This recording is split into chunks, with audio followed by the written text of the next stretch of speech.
जय माँ जगदम्बे काली के मेरे प्रिय साधकों एवं मित्रों, स्वागत है आपका हमारे इस YouTube चैनल दुर्लभ विद्याएँ में। माँ भगवती भवानी आदि शक्ति जगदम्बा आप सभी का कल्याण करें।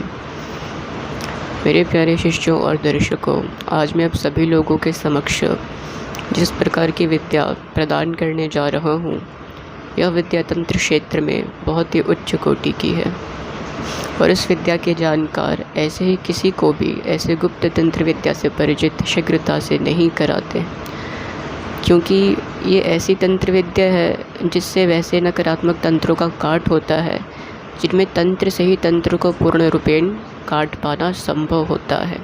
ठीक है, जिस प्रकार लोहा लोहे को काटता है, उसी प्रकार कुछ भीषण तंत्र ऐसे होते हैं जिनको केवल तंत्रों से ही काट पाना संभव है। ठीक है ना। जैसे बता दूं मैं कि काले जादू के अंतर्गत के भीषण क्रिया आती है। काले जादू के अंतर्गत एक ऐसी भीषण क्रिया आती है जिसको मैं बताता हूँ, जिसका नाम क्या है। जिसका नाम श्राप ग्रसित तंत्र कहा जाता है, जिसको श्राप ग्रसित तंत्र कहा जाता है।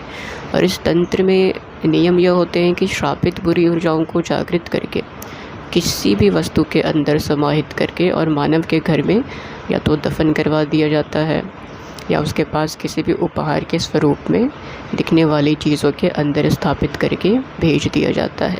और हाँ, स्मरण रहे, वह वस्तु किसी भी प्रकार की हो सकती है, जैसे नेकलेस हो गया, चैन हो गई, डॉल हो गई, टेडी बेयर या मिरर या किसी भी प्रकार की दिखने वाली आकर्षित उपहार हो सकती है। ठीक है। और अगर काला जादू करने वाला आपको किसी उपहार के स्वरूप में वस्तु नहीं बेच सकता, तब वो आपके घर में किसी चीज़, जो भी चीज़ होती है, किसी भी चीज़ को दफन करवाता है।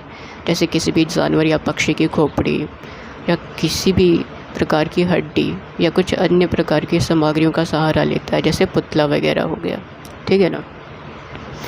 और अगर शत्रु ऐसा करने में सफल रहा, तब उसके पश्चात समझ लो कि उस तंत्र के प्रभाव से धीरे धीरे आपके घरों में अकाल मृत्यु होनी आरंभ हो जाती है।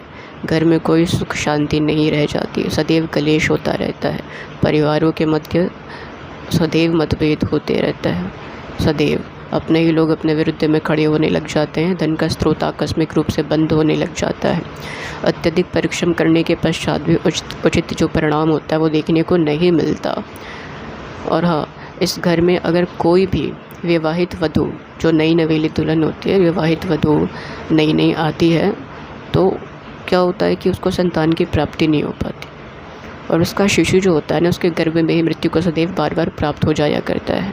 या फिर क्या होता है कि मिसकैरेज हो जाती, जो गर्भपात होता है, वैसी समस्याओं को बार बार उस स्त्री को झेलना पड़ जाता है।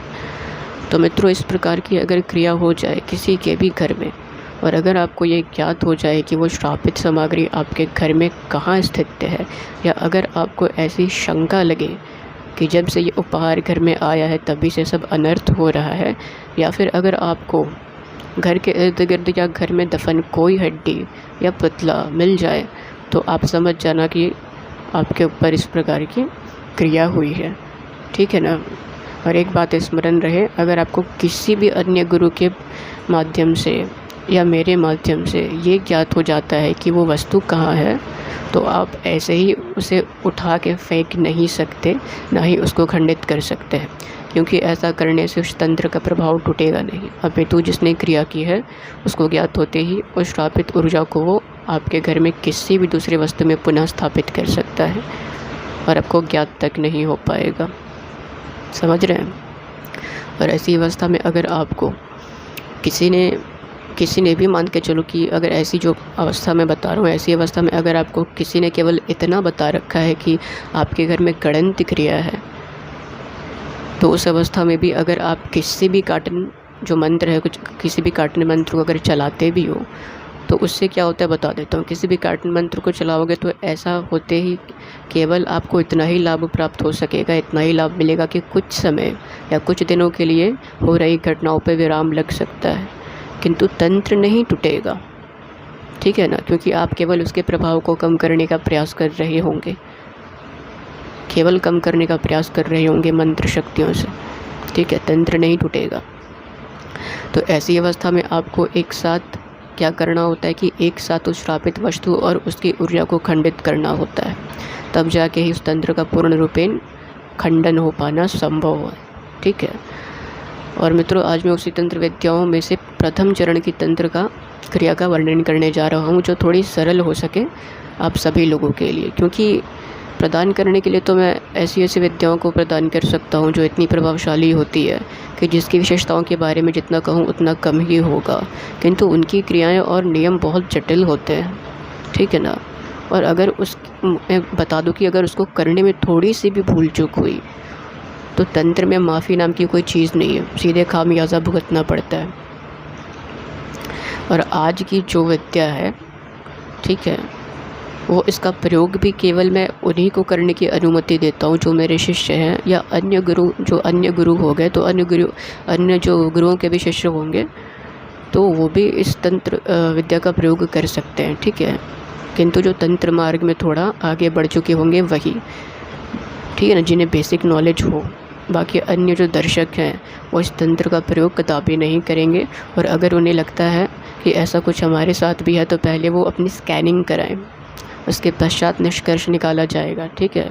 अगर इस प्रकार के तंत्र वही होंगे तो निष्कर्ष अवश्य निकाला जाएगा, फिर मैं बताऊंगा कि क्या करना है क्या नहीं। तो मित्रों, अब मैं सीधे तंत्र की जो क्रिया है उस तंत्र क्रिया की विधि पे आता हूँ। मैं बताता हूँ कि उसको करना कैसे।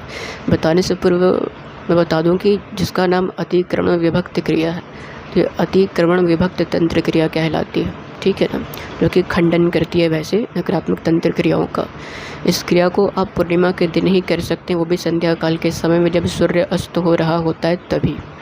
इस क्रिया में कुछ आवश्यक सामग्री लगेगी जो इस प्रकार से है। आपको 1 कप खारा पानी लेना होगा और उसको बनाने की विधि ये है कि आप 1 कप में जल लें, 1 कप जल ले लें, उसमें 1.5 चम्मच जैतून या बादाम का तेल मिलाएं। ठीक है। फिर 1 चम्मच समुद्री नमक मिलाएं और अंत में 1 चम्मच किसी भी प्रकार के सुगंधित तेल को मिला सकते हैं। तो इस प्रकार से 1 कप खारा पानी लेना है, ठीक है ना, और 1 लोबान की धूप लेनी है थोड़ी लंबी वाली। फिर 1 सफ़ेद मोमबत्ती लेनी है और 1 कटोरे में आपको सफ़ेद नमक लेना है। उसके पश्चात आपको एक स्थान का चयन करना होगा जो एकांत हो, जहाँ कोई भी परेशान ना कर सके आपको। फिर अपने सामने एक वेदी या चंदन की लकड़ी का पाट रखें, या फिर बाजोट आप रख सकते हैं। ठीक है ना। और उस बाजोट के ऊपर उस जो श्रापित सामग्री होगी, श्रापित सामग्री को उसके ऊपर रख दें। फिर आपको एक ऊर्जा चक्र बनाना होगा उसके लिए, ठीक है, जो कि बहुत आवश्यक है। तो ऊर्जा चक्र बनाना होगा और उसके लिए आपको खुद से 2 हाथ की दूरी जितनी वो सामग्री रखनी होगी जो मैं बता रहा हूँ। सर्वप्रथम आपको पूर्व दिशा की तरफ वो लोबान की धूप रखनी होगी जो कि वायु तत्व को संबोधित करती है। फिर आपको दक्षिण दिशा की तरफ सफ़ेद मोमबत्ती रखनी होगी जो अग्नि तत्व को संबोधित करती है। फिर आपको पश्चिम दिशा की तरफ उस कप सहित जल को रखना होगा जो जल तत्व को संबोधित करती है। फिर आपको उत्तर दिशा की तरफ नमक से भरे कटोरे को रखना होगा जो कि पृथ्वी तत्व को संबोधित करती है। ठीक है। अब आगे क्या करना है अच्छे से सभी लोग समझो। सभी पूर्व दिशा की तरफ मुख करके खड़े हो जाएं, मतलब जो इस क्रिया को कर रहा होगा वो पूर्व दिशा की तरफ मुख करके खड़े हो जाएगा और 1.5 हाथ की दूरी पे जो सामग्री रखी है उसी के अंदर ही खड़े रहना है, उससे बाहर नहीं निकलना है। इस बात का मुख्य तौर पे स्मरण रखना। ठीक है ना। अब पूर्व दिशा से आपको अंदर ही अंदर 1 बार गोल चक्कर लगाना है, वो भी दक्षिणावर्त चक्कर, यानी क्लॉकवाइज, जैसे घड़ी की सुई घूमती है ना, तो वैसे ही। ठीक है। तो पहले उस लोबान के धूप को जलाएं और 1 बार चक्कर लगाते समय आपको ये कहना है कि सुगंधित वायु के साथ मैं इस चक्र को पवित्र करता हूँ। उसके पश्चात पुनः उसी स्थान पर चक्कर लगा के आ जाने के बाद अब आपको दक्षिण की तरफ मुख करके खड़े हो जाना है और सफ़ेद मोमबत्ती को जलानी है और पुनः दक्षिण से आपको 1 चक्कर क्लॉकवाइज घूमना है और घूमते हुए ये कहना है कि पवित्र अग्नि के साथ मैं इस चक्र को पवित्र करता हूँ, और पुनः उस स्थान पर लौटें। और लौटने के पश्चात अब आपको पश्चिम दिशा की तरफ मुख करके खड़े हो जाना है और हाथों में वो कप लेना है जिसमें खारा पानी है, और वहीं से क्लॉकवाइज 1 चक्कर लगाते हुए ये कहना है कि मैं आकाश और नदियों के पानी के साथ मैं इस चक्र को पवित्र करता हूँ, और कप को वहीं रख देना है जहाँ पहले था। उसके पश्चात मित्रों उत्तर दिशा की तरफ मुख करके खड़े हो जाएं और हाथों में नमक वाली कटोरी लें।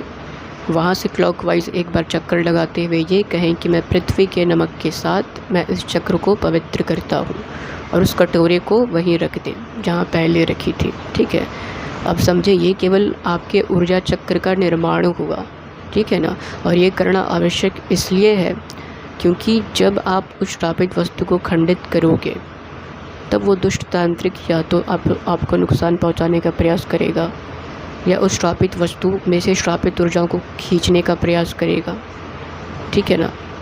या तो फिर क्या करेगा कि पूर्ण रूप से बाधा डालने का प्रयास करेगा। तो आप जब ऐसा कर लोगे तो आप पूर्ण रूप से सुरक्षित रहोगे और वो चाह के भी उस वस्तु से उस ऊर्जा को खींच नहीं पाएगा, चाहे एड़ी से चोटी तक का बल क्यों ना लगा ले। अब आगे क्या करना है वो समझो। एक बात का स्मरण रखना, गलती से भी ऊर्जा चक्र से जो ऊर्जा चक्र होगा उस ऊर्जा चक्र से बाहर मत आना, ठीक है ना, भूल से भी मत आना, अन्यथा ये क्रिया वहीं भंग हो जाएगी और उस श्रापित वस्तु का विनाश भी नहीं हो पाएगा, ठीक है। उसके पश्चात पूर्व दिशा से पुनः आप 3 बार अपने उसी ऊर्जा चक्र के अंदर क्लॉकवाइज चक्कर लगाएं और फिर आपको उत्तर दिशा की तरफ मुख करना है और अपने हाथों में इस श्रापित वस्तु को लेनी है और उत्तर दिशा में रखे कटोरे से चुटकी भर नमक लेनी है और 3 बार किसी भी काटन मंत्र या अस्त्र मंत्र का आप जाप करेंगे, ठीक है। मैंने चैनल पे अपने कई काटन मंत्र, ठीक है ना, दे रखे हैं, तो आप बेझिझक उन मंत्रों का प्रयोग कर सकते हैं, किसी भी अस्त्र के मंत्र का प्रयोग कर सकते हैं। और यदि आप अन्य गुरु के शिष्य हैं तो भी आप बेझिझक अपने गुरु द्वारा दिए हुए किसी भी काटन मंत्र या अस्त्र मंत्र का प्रयोग कर सकते हैं। तो 3 बार मंत्र पढ़ के और उस जो वस्तु होगा जो हाथ में अपने लिया होगा उस वस्तु के ऊपर नमक को छिड़कते हुए ये कहना है कि उत्तर दिशा की शक्तियों के नाम पर मैं इस श्रापित वस्तु को पृथ्वी के नमक से खंडित करता हूँ। फिर आपको स्वयं का मुख दक्षिण दिशा की तरफ करना है और वस्तु को उस जो अग्नि होगी मोमबत्ती जलती हुई उस अग्नि के ऊपर से धीरे धीरे पास कराना है, अर्थात अग्नि की लौ के ऊपर से गुजारना है धीरे धीरे और पुनः काटन मंत्र 3 बार पढ़ना है और कहना है कि दक्षिण दिशा की शक्तियों के नाम पे मैं इस वस्तु में पवित्र अग्नि की शक्ति से श्रापित ऊर्जाओं को भस्म करता हूँ। फिर आप पूर्व दिशा की तरफ मुख करें और जलती हुई लोबान की धूप के ऊपर वस्तु को रखते हुए पुनः 3 बार मंत्र पढ़ें और कहें कि मैं पूर्व दिशा की शक्तियों से इस वस्तु को सुगंधित वायु शक्ति से प्रतिष्ठित करता हूँ। फिर पश्चिम दिशा की तरफ मुख करके खड़े हो जाएं और कप में रखी जल की कुछ बूंदें उस वस्तु पर गिराएं और पुनः 3 बार मंत्र पढ़ते हुए कहें कि मैं पश्चिम दिशा की शक्तियों के साथ इस वस्तु को आकाश और नदियों के जल से पवित्र करता हूँ। और अब अंत में आपको इस वस्तु का क्या करना है कि आपको उस वस्तु को आकाश की दिशा के हाथ में लेकर के और आकाश की दिशा की तरफ ऊपर उठाते हुए 3 बार मंत्र पुनः पढ़ के और वस्तु पे एक फूंक मारनी है और कहना है कि मैं इस वस्तु को सदैव के लिए खंडित करता हूँ। और बाजोड़ पे उस वस्तु को रख के या तो आप जला दें, अगर वस्तु जलने लायक हो तो आप उसको जला दें, और अगर जलने वाली वस्तु नहीं होगी तो आप उसे तोड़ सकते हैं जैसे हथौड़े के माध्यम से, ठीक है ना। और अंत में जो एक सफ़ेद कपड़े का मैंने जिक्र किया था उसी सफ़ेद कपड़े में उस खंडित या जली हुई जो भी वस्तु होगी उसको अच्छे से बांध देनी है। और फिर आपको अपने ऊर्जा चक्र से बाहर निकलने से पूर्व सारी सामग्री को उसी बाजोट के पास एकत्रित कर देनी है, वो भी एक एक करके, और इस तरह से कि जिस क्रम में आपने वस्तु को खंडित किया था उसी क्रम से चक्कर लगाते हुए, वो भी इस बार एंटी क्लॉकवाइज तरह से यानी वामावर्त तरीके से आपको चक्कर लगानी है। उदाहरणार्थ जैसे पूर्व दिशा की तरफ खड़े हो जाएं और सामने रखी सामग्री यानी लोबान को हाथों में लेके एंटी क्लॉकवाइज एक बार घूमें और बाजोट के पास रख दें। फिर उत्तर दिशा की तरफ मुड़ें और हाथों में नमक से भरा कटोरा लें एक बार और वामावृत्त घूमें और बाजोट के पास रख दें। इसी प्रकार से सारी सामग्री को आपको रखनी है और अंत में वहाँ से जो वस्तु होगी सफ़ेद कपड़े में उसको लेकर के बाहर निकल जाना है और जाकर के सीधे जल में प्रवाहित कर देनी है। और हाँ, घर आके आपको नहा लेना है और आते वक्त पीछे मुड़ के नहीं दिखना, बस इतना ही करना है। उसके पश्चात वो श्रापित वस्तु भी सदैव के लिए खंडित हो जाएगी और उसमें समाहित जो श्रापित ऊर्जा भी है और जो ऊर्जा होगी उसका भी सदैव के लिए शमन हो जाएगा, ठीक है। तो इस प्रकार से आप इस विद्या का प्रयोग कर सकते हैं। अगर कोई भी बात कहीं समझ में नहीं आई होगी तो आप कमेंट बॉक्स में पूछ लीजिएगा, मैं अवश्य बता दूंगा। मैंने इस वीडियो में थोड़ी जल्दी बताने का प्रयास किया है क्योंकि वीडियो बहुत ज़्यादा लंबा हो जाता, फिर भी मैंने अपने तरीके से पूर्ण तरीके से आपको बातें बता दी हैं। अगर कहीं भी कोई बात समझ में नहीं आई होगी विधि में, ठीक है, तो आप मुझसे पूछ सकते हैं, मैं बता दूंगा। और मंत्रों का जहाँ तक बात है तो मैंने चैनल पे काफ़ी काटन मंत्र दे रखे हैं, आप उसमें से किसी भी मंत्र का प्रयोग कर सकते हैं। धूई मुखास्त्र का प्रयोग कर सकते हैं, ब्रह्म बाण का प्रयोग कर सकते हैं। इसके अलावा और भी मैंने कई मंत्र दे रखे हैं। जो सांभो अस्त्र दिया है उस अस्त्र का भी प्रयोग कर सकते हैं। जंजीरा अस्त्र है उसका भी प्रयोग कर सकते हैं। तो किसी भी अस्त्र का और काटन मंत्र का प्रयोग कर सकते हैं। अगर आप अन्य गुरु के शिष्य हैं तो आपके गुरु ने आपको जिस प्रकार के मंत्र या काटन मंत्र या अलग अन्य मंत्र दिए होंगे तो आप उनके भी मंत्र का बेशक प्रयोग कर सकते हैं, ठीक है ना। बस यहाँ पे मंत्रों की आवश्यकता है कि काटन मंत्र चलाने, काटन में आप कोई भी मंत्र का प्रयोग कर सकते हैं। यहाँ तक कि अगर आपने निवारण मंत्र का जाप कर रखा है, 1.25 लाख जाप कर रखा है, उससे ज़्यादा कर रखा है, तो आप उस मंत्र को भी चला सकते हैं, तो भी पूर्ण रूप से जो ऊर्जा है वस्तु है खंडित हो जाएगी, ठीक है। अगर कोई भी बात समझ में नहीं आई होगी तो पूछ लीजिएगा, मैं कमेंट बॉक्स में आपको बता दूंगा, ठीक है। तो चलिए मैं मिलता हूँ अगले वीडियो में सिद्ध अन्य जानकारी और अलग अन्य सिद्ध मंत्रों के साथ। तब तक के लिए आप सभी को मेरी तरफ से जय माँ जगदम्बे काली के।